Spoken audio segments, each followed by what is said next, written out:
What is up, guys? Finn here, and today is the day I've been waiting for quite a long time. It's the CBR build series beginning, and I'm quite excited. And as you can see, it's the CBR build series, which means we have one too many bikes, so I need to take care of that. Alrighty, that's more like it. So guys, as many of you may know, I've taken the CBR to a local motorcycle dealer, and I got what they call a QC report done, which is where they basically go through every bit of the motorcycle and just see what's wrong with it. I did point out a couple of things that I thought were wrong with it, and they pointed out some things that I didn't know about, and I actually have a list of things I'm going to go over with you and explain exactly how I spent $1,400 making this bike, what I would say is as close to 100% as you can get. Alrighty guys, so right here I have actually the entire list of things that I got done to the bike. Initially, the QC report, it totaled out to be $140. With that, they said they tried to start my bike and it had no power to the fuel pump, nor the cluster. They cleaned the wire harness, they said it needed a rear tire, they noticed that the radiator fan was melted, and the front brakes were at 5%. I'm not sure how the bike wasn't starting when I dropped it off because I literally drove it into their bay, and I don't know, it was starting fine.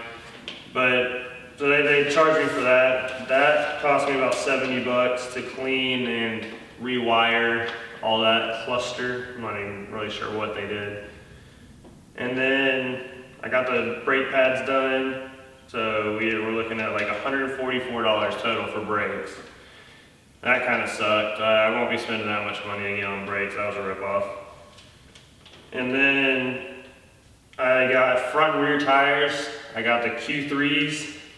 Don't really know if they're that good. They told me they were good. Apparently with these, they wear a lot slower in the center and they're a lot stickier on the sides for leaning. After getting them mounted and everything, it totaled out to be, in total, $481. And that's including labor, I'm assuming. And then they dealt with the whole fan issue. That was the most expensive part, and that part really sucked. And that part, I don't know, I guess you can blame it on an older bike. It wasn't covered under Honda, which I brought it to a Honda certified mechanic. So I ended up paying a ton of money. I mean, those of you that have been following Dan for a long time, when he first got this bike, you'll know that it was wrecked by the previous owner. And that actually did a pretty good bit of damage to the bike. It ended up bending a bunch of stuff with the radiator, denting it up a little bit, but nothing where it was leaking.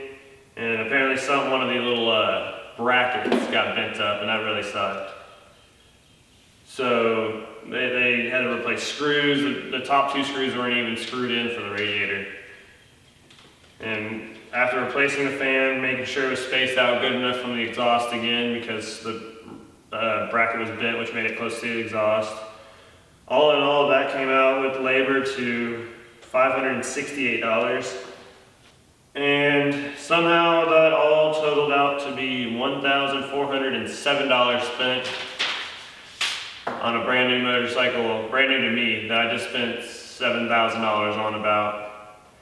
Which that was a nice kick in the gut, and it kept me from doing one of the upgrades that I'm wanting to do on this build series, at least right now. I may still be doing it. Fingers crossed I'm going to be able to get it done.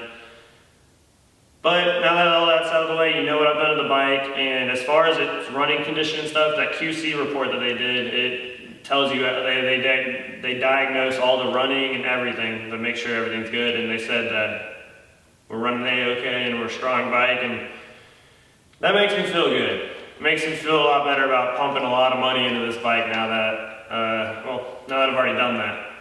So first things first, the very first thing I'm going to do is I'm going to strip the entire bike of its fairings.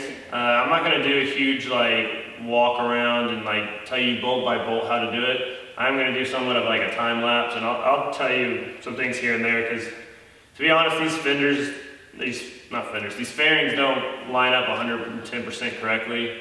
So it makes it a real tough time getting everything on and off. And that's one thing I'm going to try to tidy up a little bit as I go to put it back on. So yeah guys, I guess let's strip this baby. Take our clothes off.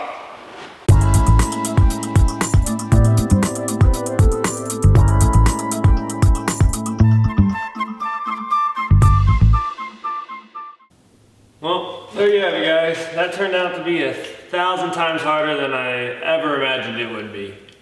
And that's part of what I was talking about. Those monster fairings, the people that get them for free don't really let you know how not so accurate they fit. And that could also be just this bike, because it has been dropped before and there has been some damage to it.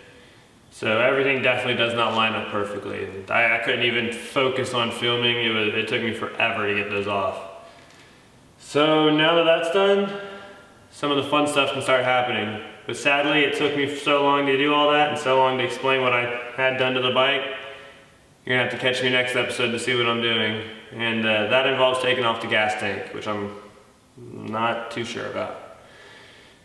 So yeah, guys, if you're looking forward to this build series, give it that fat thumbs up, subscribe so you don't miss the next episodes. Until next time, guys, peace.